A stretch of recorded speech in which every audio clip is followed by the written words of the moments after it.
Hello, this is Dr. Kamani, licensed clinical psychologist, and I wanted to come on to talk about the straw that broke the camel's back in relation to Black women in toxic jobs. So I wanted to talk about this because many people have asked me about my story in relation to resigning from a toxic job. In fact, the most toxic job I've ever had in my life. Okay. So they've asked me different parts about it, and I've talked about why I talk so much about Black women in toxic jobs. So I just wanted to come on just to share. When I talk about leaving a toxic job, it's a process. So even though it's toxic, you don't like it, you dread it, all these things, it's harming you, all these things, that generally it's a process of leaving a toxic job. And the process can be a while. So there could be like a buildup of things that happen. And it's just like you just file those things away. You file it away, like, okay, I'm gonna keep moving. They're not gonna run me out of here. I'm gonna keep moving. I gotta do my job. I'm focused on, getting my check, all these things, we keep filing it away. Okay. So I wanted to come on, and I'm inspired really by so many of the Black women that I've interviewed on my YouTube channel who have talked about their own healing journeys from a toxic job. And particularly Dr. Jillian Watley, who I interviewed, and she went, in depth to talk about how the toxic job really impacted her.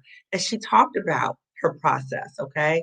So, just in terms of transparency, I wanted to also share my experience, my story in relation to the process of me leaving a toxic job. So I know that Stephanie Perry, Glenn Mazzini have interviewed me about my experiences in a toxic job, and I shared like bits and pieces.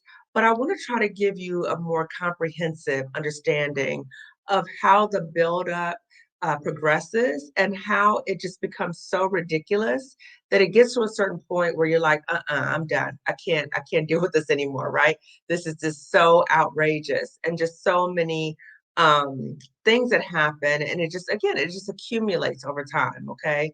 So again, I'm sharing this information with you so that if you are a Black woman in a toxic job and you are thinking about leaving your job, you might be at the very beginning stages of thinking, I don't like this job, or this job is harming me. Or you might be at the other end of saying, I'm out, right? I'm trying to get my exit plan together so I can get out. But wherever you are in the process, I do want to be able to share things with you in terms of my own healing journey so that hopefully I can be a resource to you. So you are able to hear from me, hear from my guests, and you know that you're not alone. Okay. So I'm going to talk about my process. And I've tried to narrow things down. I have pages and pages and pages of documentation, which I'm not going to go into, right? I'm just going to give you some highlights, in terms of my process. Okay. So, again, the straw that broke the camel's back. So, again, think about a camel, right? A camel carries a lot of stuff, and you may be carrying a lot of stuff too. I know that I did when I was at that toxic job. Okay. So, again, I'm just going to give you little synopses, little pieces, little nuggets, so you can see how I went through that process. Okay. And then for you, if you again are at that beginning stage, or even if you are towards the end of the stage and you're ready to go, that you can also see your own process in relation to getting ready to leave a toxic job. Okay. So, again, my videos hopefully are a source of support to you and hopefully validate your experiences and also just to provide resources to you. Okay. So, no matter where you are in terms of leaving a toxic job, my hope is that I can provide support to you. Okay. So here I go. And I have notes, okay, just to remember all the craziness, okay? So one was when I found out that the workplace bully, and again, when I talk about workplace bullies, I've done videos on this. I've also done videos and talked about when I talk about bullying, when I talk about white supremacist behaviors, because we know white supremacy permeates all of our systems. So when I talk about these experiences in relation to the workplace bully that I encountered, this was not a white woman. Okay, I think she may consider herself white, but not a white woman. Okay, So one was that I found out that the workplace bully was engaging in character assassinations of me out in a public area in the workplace. So other people could hear her saying these false things about me.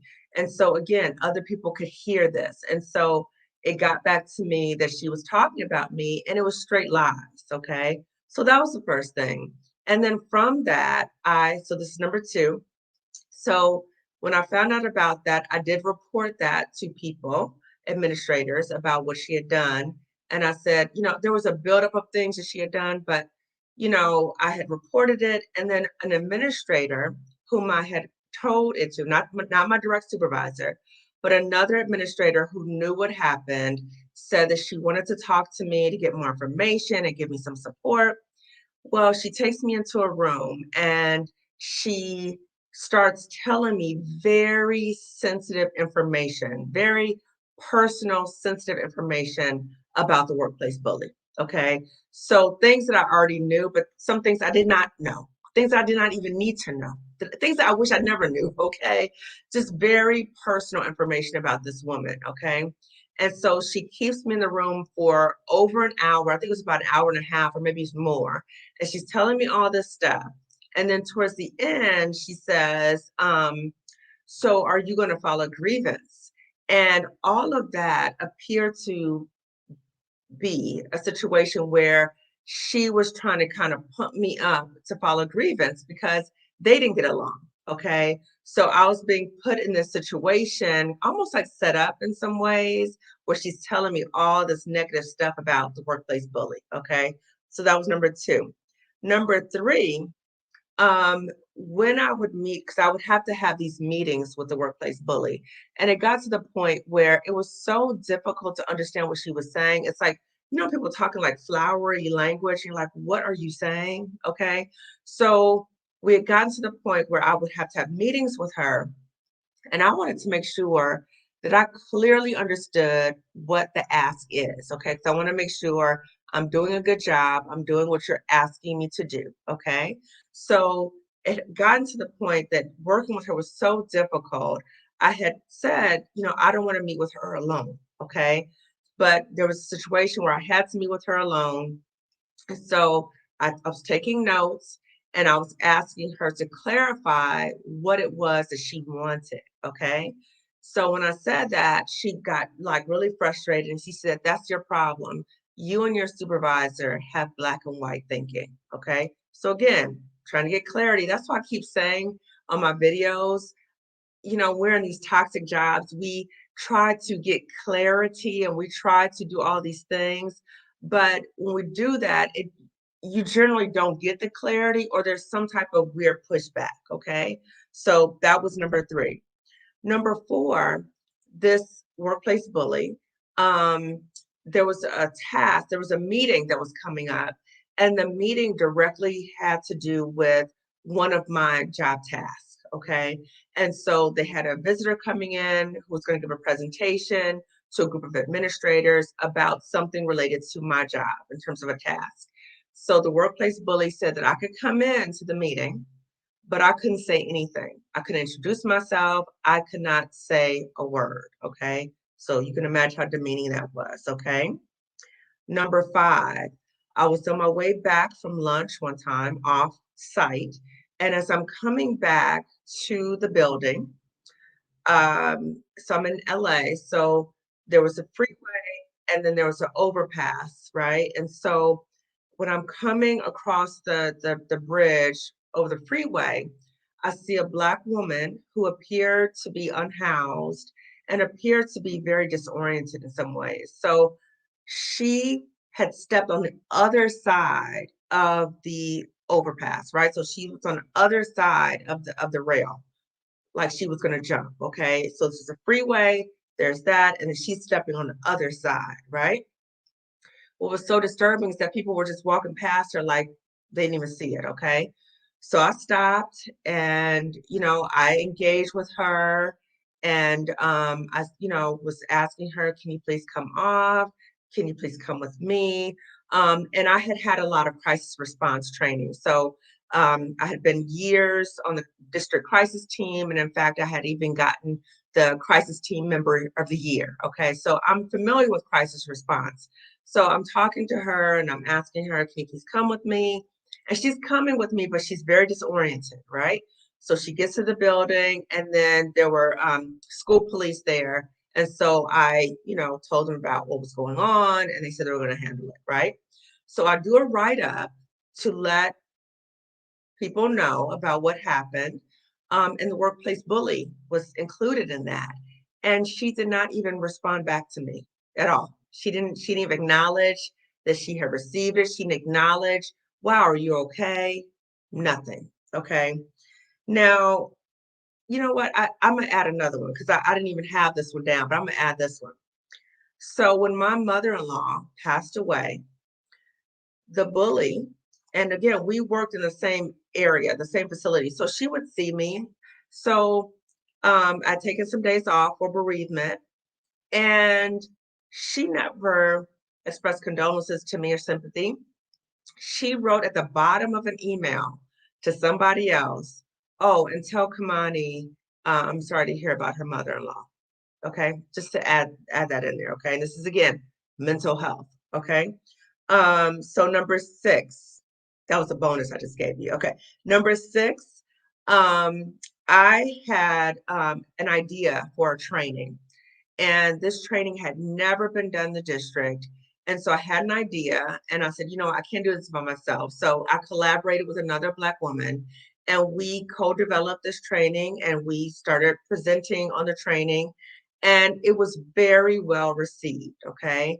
Now, again, I'm in the mental health unit. So this training had to deal with mental health and supporting mental health for students, but it was taught or presented in a contextual way in terms of understanding culture and background and all these different things. So again, never had been done in the district. It had been very well received. However, the unit that I was a part of, mental health, didn't support the training at all. Okay, didn't support it at all. And in fact, they wanted to know not, how can we support the training or how can we get our staff trained in this as well? The focus was how did people in the district find out about the training? Okay, so that's number six. Number seven, as the trainings, we would have evaluations of the trainings. Even staff would write testimonials in terms of talking about the impact of the training, and they advocated in terms of having the training district wide. So I had a meeting with one of a previous supervisor, had a meeting with him, and I was sharing with him about the training and how it's going. And, people were asking if this could be a district wide, in fact, mandated training. And he literally laughed in my face. Okay. Now, this person who laughed in my face was also the same person where we were at a event, and this is when the unit starts like, oh, okay, let's see what they have now, right? So we're at an event, and he tries to, or he makes arrangements to videotape us doing the training without even telling us whatsoever, anything like that, right? So then we squash that, okay? Um, the other thing, number eight, one of my job duties, involved going to a number of meetings off site. Okay, so going to community meetings, school-based meetings, a lot of meetings. Okay, so when I would go to these meetings, and let's say the workplace bully was also at one of these meetings, she would never acknowledge me, right? She wouldn't even though it wasn't that big, okay, she wouldn't acknowledge me. That wasn't a big deal or anything, right? So one time we went to a meeting, and it was in South LA. There's a community-based meeting in South LA. And so she is asked to share information about trauma and how the school district is supporting students in relation to trauma. So she gets up there, she starts talking about, these different things. And a Black woman raises her hand. I think she was from like Child Protective Services or something, right? So she raises her hand and she says, are you addressing trauma in relation to issues of historical trauma, microaggressions, implicit bias? So The bully had already seen I was in the room. This is after I had co-developed this training that dealt with those issues, okay? Dealt with historical trauma, microaggressions, implicit bias, and other things, right? In relation to students and how to support students. So she says to this woman, no, we don't have anything like that. And I couldn't help myself, right? You may have seen in my other videos where I've talked about that I cannot stay silent when something is wrong, okay, or something's ridiculous. I can't do it, right? So I raised my hand and she actually acknowledged me, when I raised my hand. And she actually called me out too. She said, "Oh, there's Kamani, one of our fabulous trainers." Okay. So I said, well, in fact, we do have a training that addresses that, right? So after I told the group this, I went back and I told other people, you will not believe what happened. I'm at this meeting. She's saying that we don't have this training. She saw me. She knows that we have the training, blah, blah, blah. So a Black woman told me, she's like, oh, girl, you're about to get it. Okay. So you've heard me talk about this before too. The thought that I'm going to get it and I'm a grown woman, like that was just so ridiculous. I'm sitting here thinking like, I'm gonna get it, really? Like, how am I gonna get it? This is outrageous. Okay. So that was number 8. Okay. Number 9. I don't know quite what happened, but one day I'm pulled into a meeting with a supervisor, just me and her, and she says that they've cut my position, and that I was being demoted to my entry level position. And I said, well, why are they cutting my position? And she said, oh, it's no longer a full-time position. Okay, which is crazy because I was doing not only my job, but additional duties. Okay. So she's like, no, we're going to demote you. And it was just a huge pay cut. Okay. Huge pay cut. And so I was asking, well, if this position is being cut, I thought I would go back to my previous position, which was not the entry level position, right? And she said, no, you're going to go back to the entry level position. Now, let me give you a little background on this. Okay. So in the school district, I was the only clinical psychologist in the whole school district. Okay. So again, I'm in LA. We're the second largest school district in the nation, right? The only clinical psychologist. So she's like, no, we're gonna put you back to the entry level. Now, when I started promoting up, right, they had previously closed my entry level position as a clinical psychologist. They had closed that position. But guess what? To demote me, they reopened the position. Okay. They reopened the position. And then I was told, okay, we're reopening this position, but only for a short period of time. And might be like maybe 2 years or so. And then by that point, you should have um, gotten another position. You should have applied for and got another position. And if you don't get another position, you'll be laid off. Okay. So at this point, I have been with the district more than 10 years. Okay. Doing all this stuff. And now you're saying I'm about to get laid off. Like, what is happening here? And then keep in mind that because I'm a clinical psychologist, my job duties and the things that I can apply for are very limited within a school district. Okay. So I'm already trying to like figure out, okay, so what does this mean for me? Okay. So I'll go from doing my job, doing it well, getting outstanding performance evaluations, being put in leadership positions, doing trainings for other staff, supervising others, all these things. Now I'm back to the ground level. Okay. So that was like really confusing. Now, number 10 was when I'm demoted, I'm still trying to figure out how to make it work. Okay. So again, I'm sharing with you the process because you will hear through my journey, as you will notice in your own journey, that as things keep going on and become more ridiculous, we keep trying to make it okay. We keep trying to figure out, okay, well, if I do this, then it won't be so bad, or I can tolerate this, right? And you'll notice that for yourself too. So number 10 is I was demoted, but I was still given the opportunity to do the trainings sometimes, the training that I co-developed with the other Black woman. Okay. So I was able to do those trainings, to a degree, but I was told also it's going to be a certain point where you're not going to be able to do your training anymore. That's what I was told. Your training. I know you enjoy doing your training, but you won't be able to do that anymore in this position because you're straight clinic based. Okay. You're not going out in the field. You're just waiting for kids to come to the clinic and for you to have therapy with them. Okay.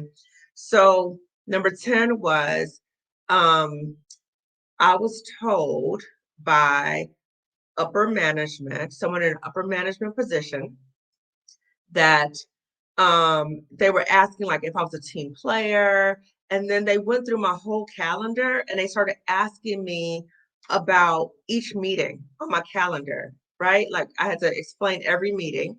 And then the man said, well, the reason why, we don't support your training is because you presented as if it's your training. Okay. You say it's your training. And I was sitting there like, okay, God, I get it. You're telling me it's time to exit because I'm in an organization.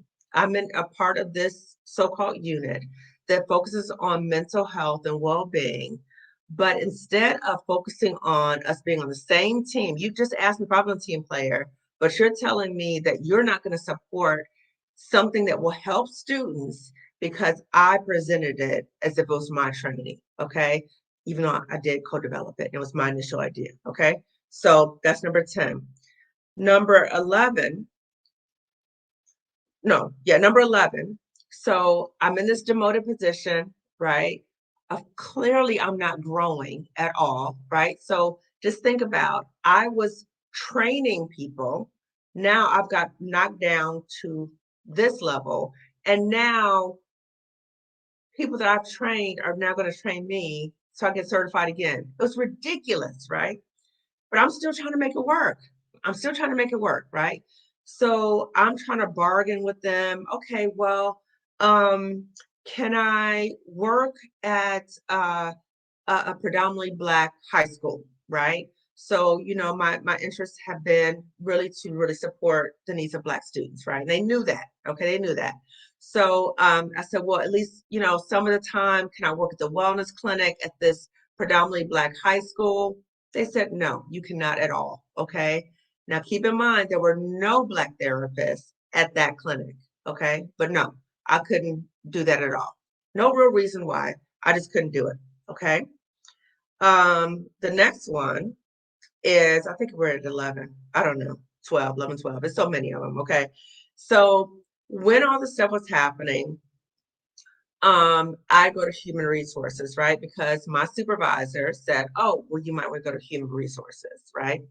So little did I know, I'm thinking, and again, that's why I have so many videos talking about human resources because I was misinformed. I thought that going to human resources was what you do to get support or whatever, right? Because I could not understand why I was being demoted to my entry level position if I had a higher level position next to the position I just came from. I didn't understand that, right? So I am scheduled to meet with a man for human resources. And when he comes to greet me for the meeting, he says, oh, I've invited some of my colleagues to join us in the meeting, right? Now, I've learned now that I should have just said, we need to reschedule because I did not know other people were coming. Maybe I could have had union representation, but I didn't know. Okay. So again, I'm going in thinking, oh, okay, they're coming to support me. Maybe they need more people there because I'm a clinical psychologist and they're not familiar with all these things, right? I go in there and it's like they were trying to gaslight me about stuff. And I was like, that doesn't make any sense. Like, well, you know, the most people in that unit have this credential and but you don't need that credential. Like literally, I had another credential. It didn't prevent me from going into the schools. It didn't prevent me from doing anything. But they're trying to like gaslight me about this stuff. And I'm thinking, wait a minute, I have even a higher degree and I have a credential to be in the schools. What is going on here? Right. And during the meeting, this is how I knew something was going on, right? So he invites two other people to come in the meeting. And as Black people, we observe things very well, right? So I'm in the meeting and I'm talking, and I can see they're giving each other like these side-eye looks, like they were communicating something to each other. I knew right there, I was like, I'm done. Okay. This is not a good situation. Okay. So that was my human resources nightmare. Okay. This other thing, I think this is at 13. And I talked about this when Stephanie Perry interviewed me for Black women leaving toxic jobs. So just briefly, I went to a training. I was sent to a training by my job, and there was the trainer was a therapist as well, and he was presenting on this so-called paradoxical intervention that his father was doing. Okay, so we're watching this video of this so-called paradoxical intervention, and he tells us, don't focus on what's happening per se. The I want you to focus on just the intervention. Okay, so he frames it. So we're watching the video. It was like a black and white video, and it was this man's therapist, this man's father who was not Black, um, and the client was a young Black man, and then his mother. Okay, so the therapist is talking to the young Black man, and he says, "How'd you get to be so dumb? How'd you become? How are you so stupid?" Right? And I'm sitting there and my insides are like burning, right? So then he brings in the young man's mother. I think that actually this was a minor. He brings in the mother and he says to the mother, "How did you raise such a stupid child? How did you do that? Yeah, I mean, he's going to end up in juvenile detention, and you know what happens to boys in juvenile detention, right?" I am just like on fire, right? So I'm sitting there, I'm literally trying to self-soothe myself, like, oh my God, I cannot believe this. So I'm mortified, and I look at my phone, and in that whole training room, there's only two Black people, me and another Black woman. Okay. This Black woman, I kind of knew, whatever. She had my phone number, whatever. So she's texting me and she says, "Oh my God, I'm being triggered." And I text her back. I said, "I am too. I'm going to say something." Okay. So remember, I have a hard time not saying things, right? So he finishes the video. He's like, he's proud, right? He's proud to show what his dad did in this paradoxical intervention. So he said thoughts. And so everybody's quiet. And I raised my hand and I said, that video was very offensive. And the fact that that was done to a Black male, young Black male, is traumatizing to, in terms of society and racism and all this kind of stuff, right? But I'm talking just like this, right? So he's getting worked up, right? So he says, "I told you to focus on the intervention. Don't get focused on all the other cultural stuff. Like that doesn't matter." And I said, culture does matter. Culture is everything, right? So he's going back and forth with me, right? And then he says this, you'll love this. He said, "Well, a Black man from the South saw this video and he thought it was fine. He approved of it." And I said, "Well, we're not all the same. So maybe he was struggling with some internalized racism. But I just wanted to just tell you that that was offensive. Okay. And I'm triggered." And then he's trying, I said, I don't, we don't need to go back and forth about it. I just want to share that with you. Right. So you know that not one person in that room, not one person said they agreed with me, expressed their thoughts. Nobody, not even the Black woman. Okay. Nobody. So then shortly after that, we go out for break. While I'm on break, people are coming up to me. "Oh my God, I'm so glad you said something. I'm so glad you said something." Okay. So this person, okay, so I went back and I told this person did this, right? I do not want to be a part of his consultation groups. Okay. Very insensitive. So they were like, "Okay, fine." But guess what? They still contracted with this man. Okay. So what message is that then? Okay. So that's another one. 13, I think we're 13. Um, when George Floyd was murdered, there was this Performative, oh my gosh, we stand with Black students, Black families, and we have to engage in anti-racist practices, blah, blah, blah.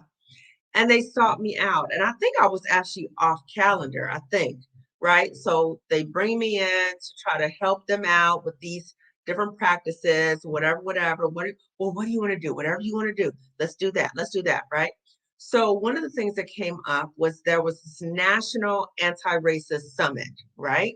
And so to be a part of the summit, the teams would have to apply to be a part of this a summit, right? So our school district formed a team. I was on the team, and my colleague and I, who's also my friend, was a Black woman. We worked all weekend on this application to be accepted for this summit, this anti-racist summit. All weekend we worked on this, right? It was a really, it was a challenging application, right? So the last day, so Sunday night, a woman who is a part of our team who does not look like us, okay? She comes in and she appoints herself as the team lead, okay? Now, again, my friend and I, we have worked on this application all weekend, but this woman comes in and she appoints herself as the team lead, okay? Now, keep in mind that this woman was also known as the point person about diversity issues or whatever, right? Um, it's a whole nother story about that, but whatever. So anyway, she was like a gatekeeper. So we then find out that my friend who helped me work on that application all weekend was told she couldn't be on the team anymore because we had too many people. Okay. So that was really something. So we start the summit starts, we have these meetings, we're supposed to have homework assignments. And it turns out that nobody else on the team is coming to the meetings. Nobody's doing the homework. Our so-called team lead is not sharing information with us. She's not going to the meetings. She's not doing the homework. She just says that, oh my God, it's just too much work. It's too much homework. And then anytime I noticed that a Black woman would talk, in terms of anti-racist summit or other events about anti-racism, she always did some critique, like, yeah, I couldn't understand what they were saying. Like they were talking so fast, I couldn't get it. Like I didn't really get anything out of that. Okay. So again, these are Black women with lived in experiences. This is a woman who does not have that lived in experience, but she's basically presenting that she knows everything, basically. Okay. But eventually, because they didn't participate, none of the team members will participate. My friend came back into the team. Okay. But it was just me and her doing all the work. Okay. So again, when I talk about performative diversity, that's an example of performative diversity. And then to add insult to injury, we were having a meeting. We were talking, it was a small group meeting. We were talking about how can we support students during the pandemic and all the racial things going on. How can we support students, right? So, students were still at home, but how can we support them? Come into a meeting, a small group meeting. Two men say this to me, right? They say they have, oh, we have this suggest. Oh my God, we have this. We can't wait to share this with you about what we've come up with in terms of how to help students, okay, during this time. They suggested showing the new roots. Okay. So they were like, yeah, we got some access to the new roots and we want to show it to kids so they can learn about their history and have that sense of pride about their history. And again, another moment where I'm like, are you kidding me? Are you kidding me? That we're in this moment, right?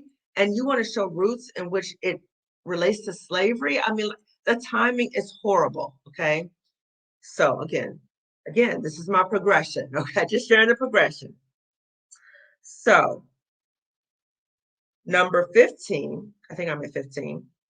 So, I've talked before about, that I've been very vocal about, well, what about Black students? Because I was part of a school district where Black students were a very small percentage of the population. And I felt that Black students really were not getting the attention and support that they needed, right? So when we would be in meetings, I would ask specifically about, well, what about the Black students, right? What about the Black students? The pushback that I would always get was, we're here for all students, right? So I was like, okay, okay, whatever. So when money started coming into the district, there was a large amount of money that came into the district to support Black students. So I was excited, but cautiously pessimistic, excuse me. Just like, I don't know. They keep saying it, some way, I don't think this is going to turn out well. Okay. So all this money came into the district, and I kept asking, can I be a part of this program? Right? Can I provide trainings to the staff who are working with Black students because of my expertise in this area? Right. So, asked about it. And what was interesting is Black administrators within that program were told that I was going to be providing the trainings to the staff. Okay. So then the Black administrators are telling other people, oh, Dr. Kamani's going to be training on this, this, and this, and this, because I had a whole menu of trainings that I did. Okay. So in addition to the training that I co developed, I had other trainings. Okay. So they were going out telling people. So it's coming back to me, oh, we heard that you're going to be training us.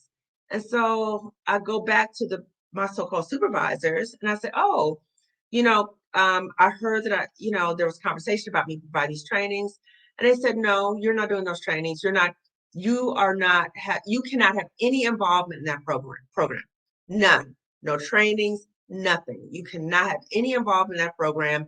You're just going to stay at your entry level position. Okay. So now the ante's up, right? So it's like now I'm going further up the progression, like I got to get out of here because I'm not growing. And now you're saying that I can't even work to support the well being of Black students, even though I have the knowledge and the experience. You're saying I cannot do it, and you can't give me a reason why. Okay. So that was that. Then 16, um, if you remember before when I talked about that, I was the only clinical psychologist in the whole school district. Okay. So because of my experience and because of the way or the different jobs that are open in the district, there were only a limited number of jobs that I could apply for, right? The jobs that I could apply for, they blocked me from even applying.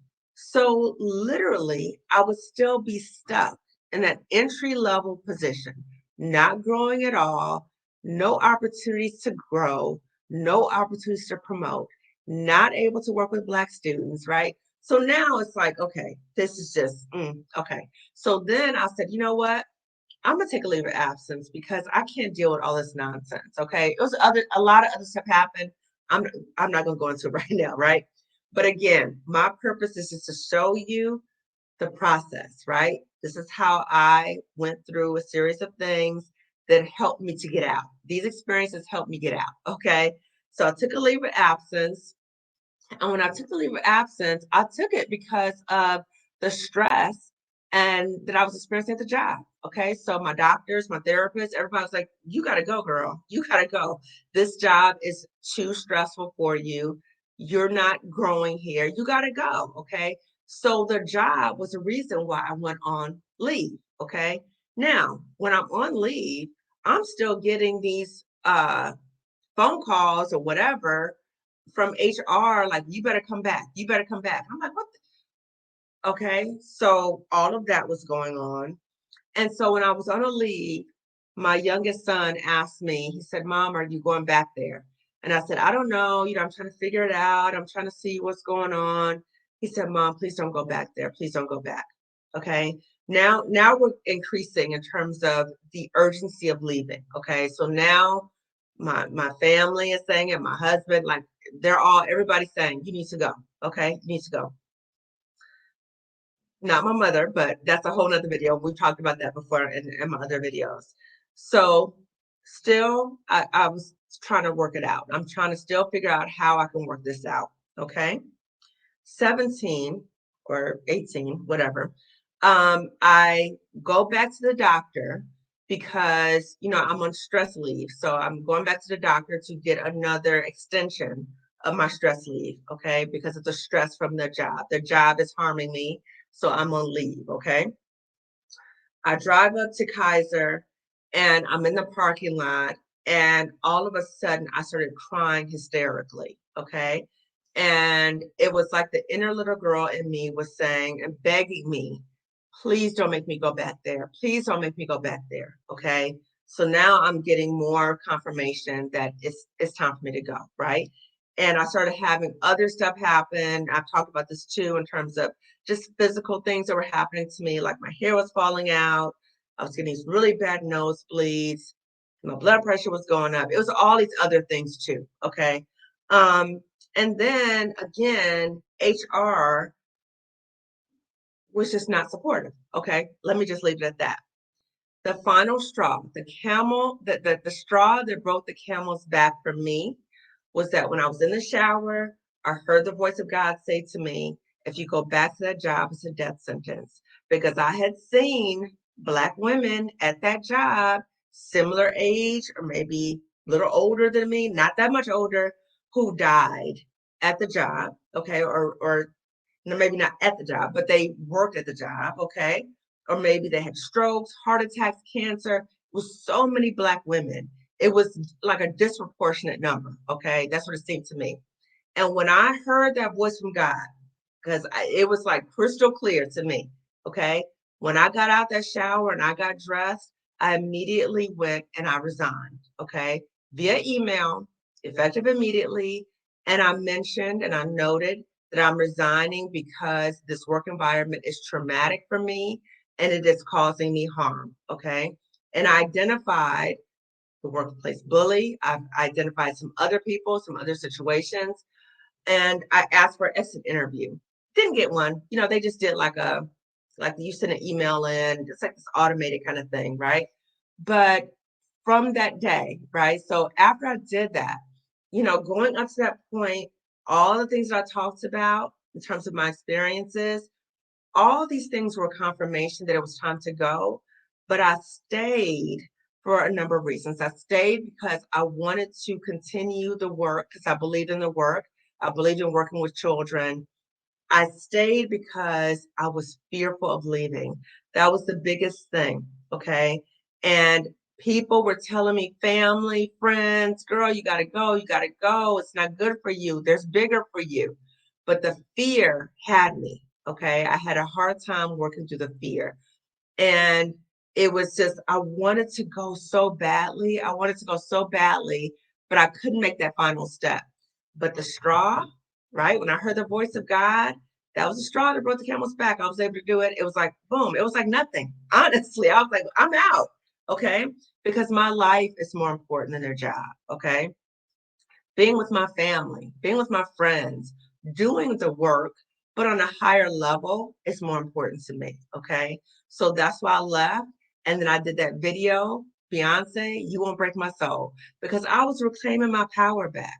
I felt this for so long. I was being beat down and trying to like navigate and trying to figure out how to protect myself. I was like, no more of this. I'm done. Okay. I'm reclaiming my power back. And again, I wanted to share my story with you in terms of so you could see it was a progression. Okay. It might be a progression for you too. Okay. But I hope that you pay attention to the signs maybe earlier than I did. Okay. So it took me years. All this stuff happened over a series of years. Okay. I hope to save you some heartache. Okay. So the videos I'm doing, again, I want to normalize your experience and validate that you are not alone. And I also want to show you through my example and the Black women that I've interviewed, that you can heal, you can leave, and you could do very well. Okay. So again, I just want to just come on and just talk to you about my journey. Okay. Just be very open and transparent about it. Okay. Again, there's a lot that I left out, but this is just the high level overview. Okay. If you want to see more detail in terms of where I talk about it, but I don't really lay out the process as much, this is the process I wanted to share with you. Okay. So the other videos that have Stephanie Perry and Glamazzini interviewed me, you can see those videos in the description section. And resources that are available to help you, sis. There's so many resources for you, okay? I wish I knew about these resources when I was in the middle of the fire, okay? As my friends say, getting crispy, okay? I was getting really crispy. So there's resources available for you also in the description section, okay? So if you have not already subscribed to my channel, please do so. Lifting as we climb consulting wellness services, okay? So I am lifting, or I'm trying to lift as many Black women as I can to leave and heal after you leave a toxic job. Okay, so I'm reaching back and I'm trying to help you. Okay, so when we think about help, nobody can help you if your hands are closed. Okay, and fear can keep your hands closed. Okay, so I just want to just encourage you to think about opening your hands, and maybe working through that fear might be going to therapy and working through that and addressing what those fears are, because you don't want fear to keep you somewhere where you're being harmed and you're not growing. Okay, so I just want to end on Alicia Renice's quote, in which she said, "Do not let fear rob you of your freedom or your dreams." Okay, so again, give this video a thumbs up. It tells YouTube that other Black women want to watch this type of information, and subscribe to this channel and share this video with another Black woman. Okay, so I'll see you later. Okay, take care. Bye bye.